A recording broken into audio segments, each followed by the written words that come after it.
Hagamos este ejercicio de historia. Vámonos muy atrás en el tiempo. Vámonos a esa época donde no había área metropolitana, no había 10 municipios conurbanados, donde Medellín no era la ciudad más innovadora del mundo.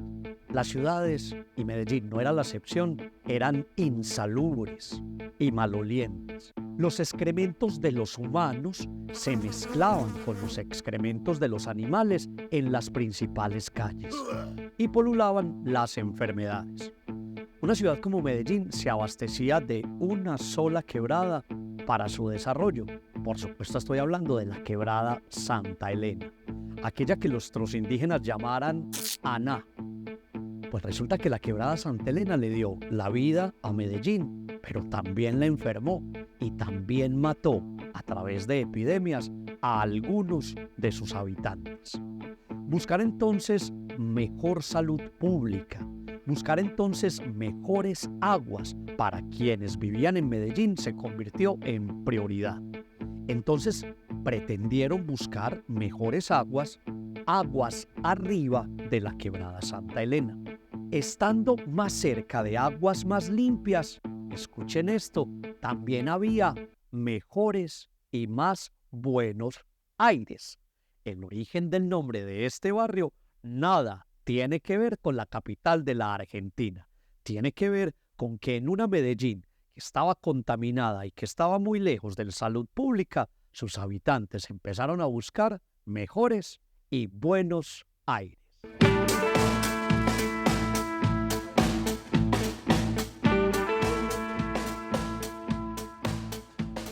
Medellín era una ciudad de intercambios, era una ciudad obligada para hacer grandes tramos de camino, que por aquella época tenía dos importantes vías que la atravesaban: el Camellón del Llano o el Carreteable del Norte, que hoy en la modernidad le llamamos Bolívar o Carabobo. Esa la atravesaba de norte a sur y de sur a norte. Pero en la historia de Medellín siempre quedará que un eje vial fue durante mucho tiempo la calle más larga de Medellín. Ella comenzaba a orillas de nuestro río, del río Medellín. Ahí comenzaba su trazado, atravesaba la ciudad y se perdía entre montañas. En algún momento de la historia le llamaron la calle de la amargura, porque de las iglesias de Medellín rumbo a uno de nuestros cementerios más antiguos, el cementerio de San Lorenzo, pasaban las honras fúnebres. Entonces la gente salía a las aceras a despedir a esos seres queridos. Esa era la calle de la amargura. Pero llegó un momento en el que en Medellín renombramos parte de nuestras vías, nuestros parques, para honrar nuestro proceso independentista.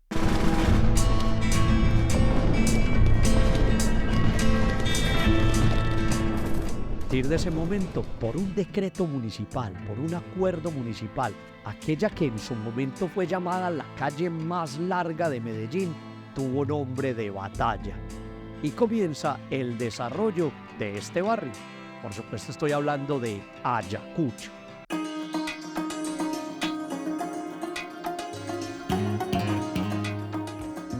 Todo este sector del oriente de la ciudad, por decir algo, desde la plazuela de San Ignacio hasta Media Luna o hasta Santa Elena, eran mangas. Eran dos fincas, la hacienda Miraflores, que comenzaba en la Puerta Inglesa y llegaba hasta Media Luna, subiendo para Santa Elena, y la hacienda El Cuchillón del Contento, que empezaba desde lo que conocemos como Cuatro Esquinas y llegaba hasta el Seminario Mayor de Medellín.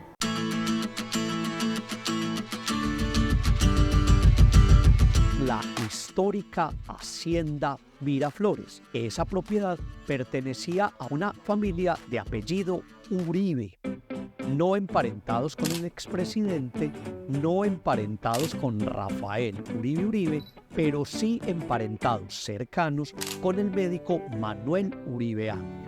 Para mencionar algunos de esos famosos Uribes que tenían propiedad sobre esa hacienda es don Pascasio Uribe, quien regalase en su momento las campanas para la iglesia de la Candelaria. Por eso esas campanas se llaman las Pascasias. La hacienda Miraflores, bajo la protección de la familia Uribe, terminó siendo propiedad de un rico y famoso industrial medellinense, un gran minero como fue don Coriolano Amador.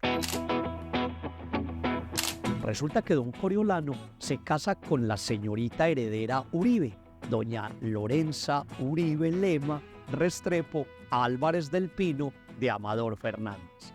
Lorencita era entonces la heredera de la hacienda Miraflores. Como en su época los que administraban el patrimonio familiar eran los hombres, él quedó pues administrando plata en La Plata y convertido en uno de los hombres más ricos de este país, si no en el más rico. Ellos vivían particularmente en Ayacucho, pero en un palacio que demolimos que está ubicado en todo Ayacucho con Palacé. Desde allí tomaban sus carruajes por la calle de la Amargura, por el camino a Miraflores para llegar hasta la hacienda. La hacienda Miraflores se convirtió entonces en el lugar de recreo y de descanso de la familia Amador. Porque esto aquí se consideraba que eran las afueras de la ciudad de Medellín de la época.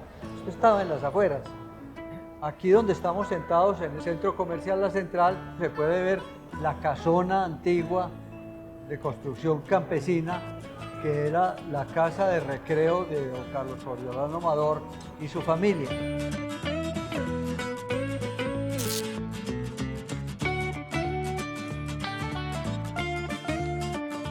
Debo mencionar la importancia que tuvo Coltejer.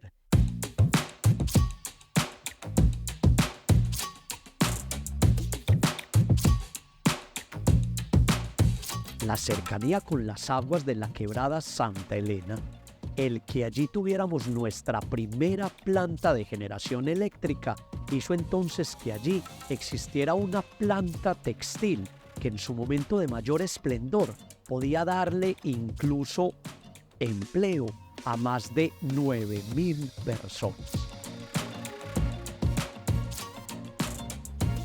En algún momento Coltejer quiso construir unas casas, unas manzanas de casas para adjudicar con facilidades de pago a sus empleados. No eran para obreros, sino para sus empleados de, digamos, medios, lo que eran supervisores, jefes de departamento, y le dieron el nombre del fundador, don Alejandro Echavarría Izaza, el papá de los Echavarría Misas. Por eso ese barrio se llama así. La primera migración que llegó al barrio de Buenos Aires provenía de los municipios del oriente antioqueño. Venían de Marinilla, Santuario, Río Negro, La Ceja, Retiro, Carmen de Ioral, buscando trabajo en la ciudad de Medellín, donde ya existía la fábrica de Coltejer. Entonces, buscando la cercanía con esa fábrica, se fueron instalando en el barrio Buenos Aires. El barrio ya se creció con otros barrios y entonces ya se convirtió en una comuna, pero eso de la división en comunas vino mucho después. Había una finca que era propiedad de una familia Barrientos Zulaibar.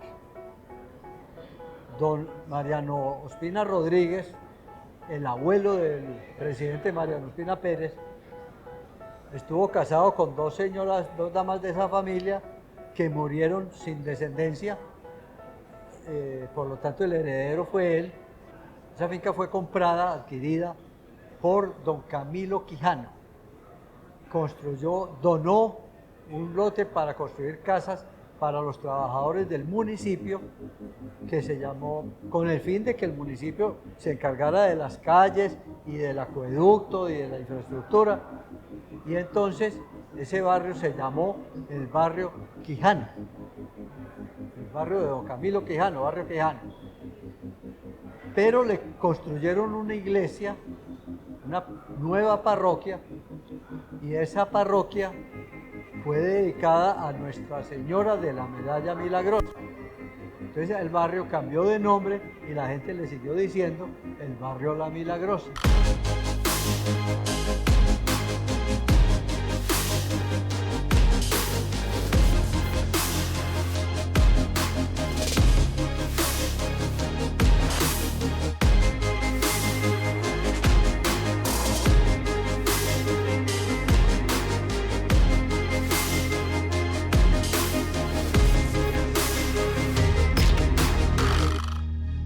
A raíz de la Primera Guerra Mundial, que duró desde 1914 hasta 1918, la Sociedad de Mejoras Públicas estableció poner una imagen del Salvador del mundo para pedirle por la paz del mundo que estaba en guerra.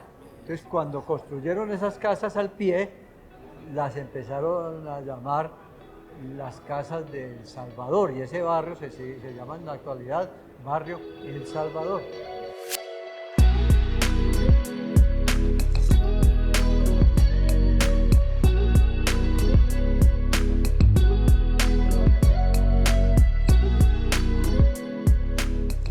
Historias del barrio Buenos Aires por miles. Una que siempre recordaré y que se la cuento a mis estudiantes y que se la cuento incluso a veces a visitantes que tengo la oportunidad de llevarlos por allí, es la de la Casa de los Botero. En una ciudad como Medellín, a una gran casa, a un lugar bonito le llamábamos palacio o le llamábamos castillo. Es así como al lado de la iglesia de Buenos Aires está el palacio o el castillo de los Botero. Para hablar de los Botero, debo decirles que era una muy acaudalada familia de finales del siglo XIX aquí en Medellín. Ellos tenían una respetable fortuna, sobre todo por un negocio que le llenó los bolsillos de dinero a muchas familias: el café.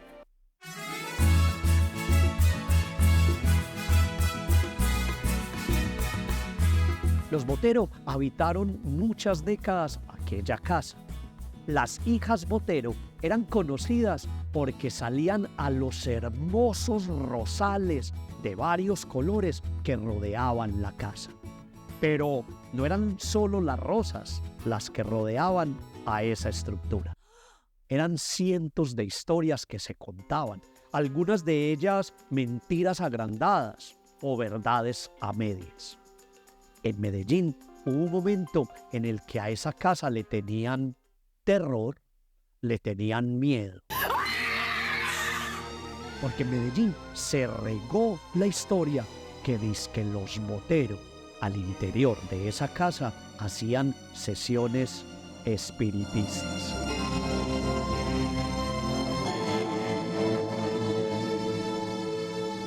Pero a ver, es que a finales del siglo XIX, uno de los entretenimientos que tenían las familias de élite era hacer sesiones espiritistas. Resulta que los ricos, pero principalmente las ricas, se entretenían tomando su bebida preferida, y unido a eso se traía una persona que dizque tenía cómo comunicarse con el más allá. Aquí aparece la mamá de un personaje importantísimo de nuestra historia. Resulta que la madre de María Cano Márquez, la señora Márquez, era quien se encargaba de hacer sesiones espiritistas en muchos lugares, pero principalmente en la casa de los Botero. Unido a que en aquel lugar también se celebraban tenidas masónicas, reuniones de los masones. Entonces, en una sociedad tan conservadora, tan católica, tan camandulera como la nuestra, el ver que en una casa hacían sesiones espiritistas y encuentros de grupos masónicos era una amalgama para que viéramos con mucho respeto, pero sobre todo con mucho miedo, al castillo de los Botero.